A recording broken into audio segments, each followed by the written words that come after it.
Hi, my name is Anita Craig, the founder of Flow and the inaugural Master Leader program.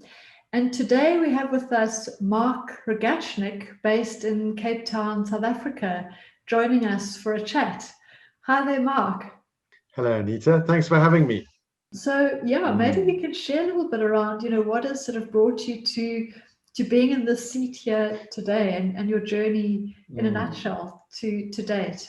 How does one capture a journey? How does one capture this year? I find the question, how are you at the moment, so difficult to answer. So, what has your journey been is a little bit easier. And I think, when I've started in this field, I really came into it as a psychologist and a clinical psychologist at that, sort of entered into the field of supporting human beings and very quickly realized that I wanted to do more in the preventative space. And that's sort of what drew me into leadership, and it drew me into trying to understand behavior of people in organizations, sort of as a collective group or as individuals, and how they influence each other. And so, the pursuit of getting permission to be psychological ultimately led me to uncovering this idea of character. And really, character in its sort of simplest form is who are you? Who shows up when under pressure? And that's why kind of delving into one's character is so powerful. And that's very psychological. It's what has shaped you, what has shaped the way you think, what you believe, what has shaped your emotional state. And if we can understand how that'll affect you under pressure, well, then we can start to work with you in preparation for those difficult times. So that's kind of the path that I've walked. And of course, the year has been a great example of how do people show up under pressure? How do people show up in uncertain times? So we've seen a full spectrum of character on display in life. So it's very real. It's very real indeed. Mm. Just tell us a little bit more around this work that you've been doing, particularly in the nature of heart styles, because it's one of the assessment tools and the Mm, personal development guides that we have introduced into the inaugural program. So perhaps you could share mm. more around that. Yeah, I think firstly, I'm quite an assessment skeptic. Not that assessments don't have value. I think often how they are used, in fact, they are abused. And so when I look at different assessments, I'm always trying to understand, what is the kind of the real deep value here that a human being can get that is, separate from the organization they belong to or the role that they're in. Is there something that they can take away? And so Heart Styles for me was one of those discoveries, because it brings deeply psychological understanding, which most tools do actually, but it brings deeply psychological understanding and interprets it into a language that's very accessible for people. It isn't threatening. It doesn't feel like they're being judged, but it is very hard hitting. So what Heart Styles does is it starts to explore firstly what impact could you be having on the people around you, and it breaks it down into an impact that is effective or ineffective, not good or bad, just starting to take some of these universal principles of living and going, well, when we tell people how to do things all of the time, that's probably not going to make people feel that valued for their own ideas or their own way of thinking.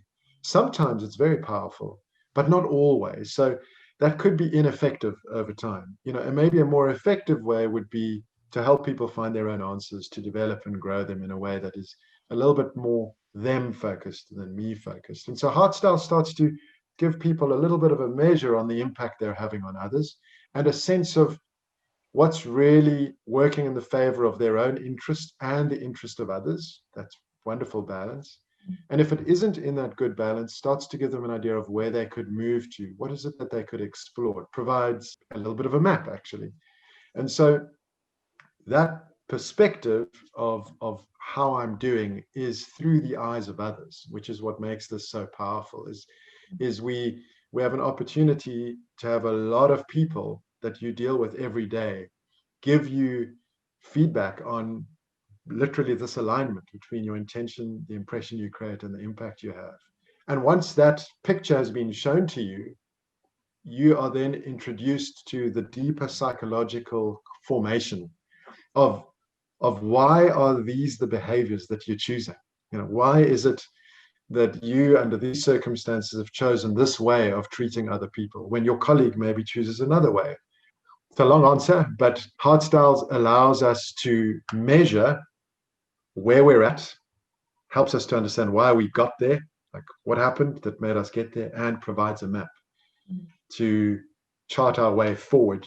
And then you can continue to remeasure, because the results should always be changing. The results should always be shifting in response to how you are shifting and what other people around you are noticing, which is what makes it so powerful, because we expect it to change when you've done work at yourself. And we expect it to only be truly changed when other people notice it. And that, correlates so much to this program and the resonance and the heart of this program. Our tagline is go inside to liberate the world. It's not go inside just to keep going in oneself, as you say, in that almost siloed, cocooned mentality of living as an island, but go inside so that you can leverage this gold and come out courageously with new options that increase this continuum of your sense of what is available to you with greater mindfulness. Choices become greater, they're expanded to meet the world and your relationships in the world and the ecosystems in a new way that is grounded in today's reality, today's Thank you. Yeah, I mean, I think that's that is the power of development today. Is most leaders are not always told the truth about the impact they're having, and they are constantly, in some cases, fawned over, or they are provided a filtered information set that really just serves to, often confirm what they think about themselves, that is constructive, positive, good. It's not always a lie, but what they aren't always given access to is the other parts to themselves that impact the environment, the people, less constructively. And so a program that allows them in a safe environment to acknowledge that there are these two parts to themselves, or that there are these components to their way of being in the world that are working and maybe not working that well. When that space is created, that's when we can hopefully get in touch with reality. And I think for me, this program, a master leader program, something that goes within, deeply within, has the opportunity, quite frankly, to get people to face up to reality. Like, who is the real me in the real world, and what is the real impact I'm having? That is probably what's missing the most at the moment. Is we are surrounded by so many strands of misinformation and versions of reality that we kind of almost get lost. And so we just wake up in a sort of half asleep way in the world, and go through the motions, just enact all our old habits and patterns. We pass them on to the people around them, to our children, to the people we employ, and we perpetuate this sort of wakeful sleep.